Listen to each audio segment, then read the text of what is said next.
Welcome travelers, ciao travelers. Today we are going to Brazil. So I should say bon dia. Remember to subscribe and like, and feel free to share.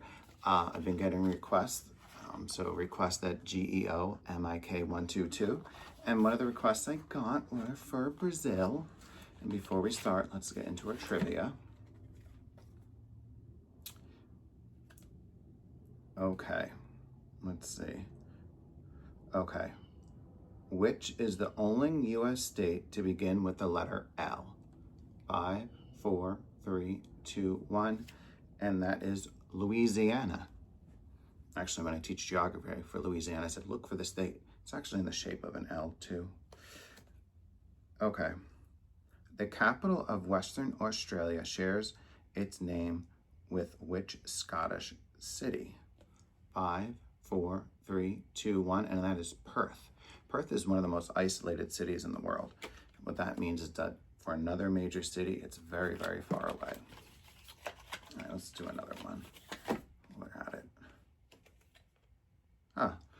This was a previous podcast. In which country would you find Mount Fuji? 5, 4, 3, 2, 1, and that is Japan. Okay. All right. Got that done. And now we're going to get into our podcast. So I'm using this book again. All right. It is Epic Drives Around the World by Lonely Planet. When I was a kid, I used to love this. I would go to like the bookstore and I would buy travel guides. That's what I read. I really didn't read much else. Okay, so this is called Driving Down Brazil's Costa Verde. That means green coast. Lush rainforest, postcard perfect beaches, pristine colonial villages, wild tropical islands. The Costa Verde cradles paradise along the most scenic stretch of Brazil's trans-coastal highway. So we're going in between Rio de Janeiro and Sao Paulo. So what's cool about this is a part of Brazil that a lot of people don't visit. So just so we got it, you start in Rio de Janeiro and end in Santos. It's 345 miles. It's probably like 6 hours in total. Yeah, so it is going to be an exciting ride. Okay, so I had to start by Googling how to say something in Portuguese. I don't know Portuguese. So we'll get to that. Okay. With the urban sprawl of Rio de Janeiro firmly in the rearview mirror, the lush coastline along the storied BR-101 comes into focus just outside Itaqua, the last bastion of civilization before concrete blocks and snarling traffic yield to mountainous rainforests tumbling into the sea and land below. Okay. Okay, so it's a windy highway, and I guess it will compare to like California's coastal highway. That's how I'm comparing it to. Okay, so let's get into this. So we are going to start, our first place is going to be Agradores, 80-mile stretch of coastline, 2 hours north of Parachi. I had to Google that. Mostly used as a jumping off point for the Ilha Grande, a vast island Eden that's both a backpacker's heaven and a playground for rich and famous. Party yachts surrounding the sea. I'm going to go for the rich and famous instead of backpacking. All right, the best avoid this drive in the rainiest seasons, months January and April, so don't go that time. All right, so the UNESCO World Heritage listed village of Parachi, 150 miles or so into the drive, is the perfect pit stop. So UNESCO is this organization that preserves and promotes historical sites. So it's pretty cool that's on one. All right. Parachi, a living museum of seaside Portuguese colonial homes with multi-hued trim and lattice windows and century-old churches set against a backdrop of steep jungled mountains, is a cinematic place suited for 2 feet. Well, I don't know how many feet. I guess most of us have 2.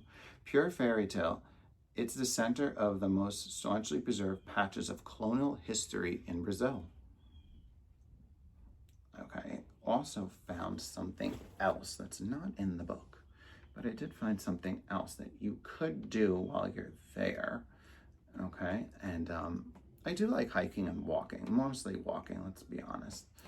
I like to run, but walking is my forte, is my jam.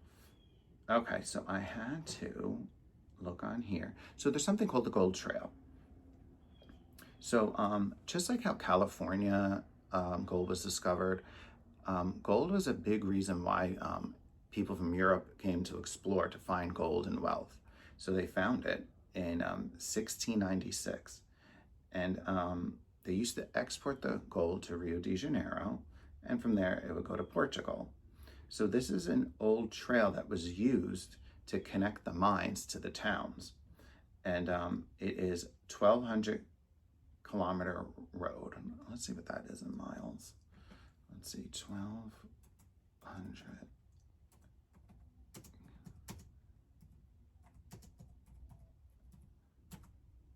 All right, wow, geesh. 746 miles, 746 miles on and.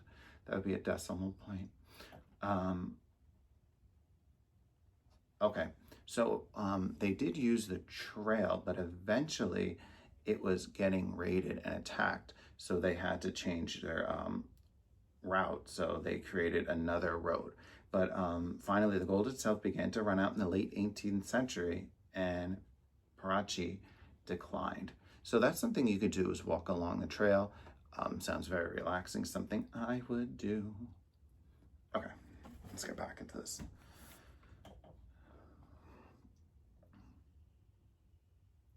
Okay, I set my satnav for a small fishing village called Pichinguaba. Not much more than a few ramshackle beach abodes where fishermen have tucked themselves for centuries, clinging to a hillside that gives away to almost a 5-mile beach. It's home to a refuge that has charming inns and has small hotels that you can enjoy. All right, so there's a lot of wildlife there. So let's see what we got here. The beaches look really nice. So this is a Michelin star hotel that is mentioned. It's a Posada Pichinguaba. That's the hotel. It is pricey. It is $374 a night, $423 with the taxes. It got a 4.3 on Google, and usually I'm a 4.5 and above kind of guy. But I mean, I guess it's worthwhile to try. So they mentioned that. Resort. Okay. So now we're going to another gorgeous island, 73 miles from Pichinguaba, and it's called Ilha Bela. I guess the Isle of Beauty. And again, this is another preserved colonial town.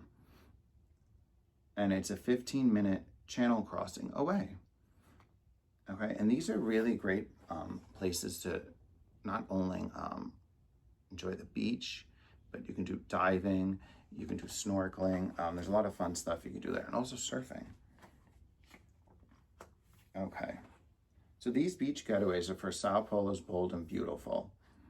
So follow as the coast winds up to Santos, a pleasant city known for Pelé. So he was a real big soccer star. And he played, and he was really, really an icon for Brazil. I guess still is. And you can actually go see the museum all about that. Okay, so then when you're done with that, you can enjoy the city of Santos. So Santos kind of looks like a typical resort town. It kind of, like you'll see in the pictures, looks like Rio. And it's a good place to vacation where locals are. So I always find that more exciting is to visit those cities that are less visited by tourists and more visited by locals, because you get more of a feel of the country and the people. All right, so This was a little short. I mean, the content stuff, but now we're getting into what I really enjoy, which is food. So, you know, Brazil is a lot like the United States in the sense of it's a very, very diverse, dynamic country. So you have obviously pre-colonial history, colonial history, and then most recent history. And it all shows in their food. It's a mix of African, European, indigenous. So it really comes out in the food and it's tasty. So I know a lot of people know Brazilian as like that steak that, you know, they have like different meats and you put a little green card for more and red for less, but there's more to that. So I wanted to research food that is known in this area. Obviously, there's going to be a lot of seafood. So fresh fish and seafood are common here. Sample the moqueca, a tasty seafood stew with coconut milk, tomatoes, and spices. You'll see the picture, it looks yummy. Another local favorite is Praia Azul Marinho, a blue-tinted fish made with banana. Again, that tropical theme. And for those who prefer meat, try feijoada. The filling black bean and pork stew is often seen as Brazil's signature dish. And plant-based eaters have plenty of choices too, with dishes featuring local fruits, veggies, and mandioca or cassava, or I know it as yuca, so I love fried yuca. I put it up there. And it's really, really delicious. I will say, when I mention to people traveling to Brazil, their number one concern is safety. So that's something to think about. I probably for Brazil would do a guided tour because it's such a big country. That's just me.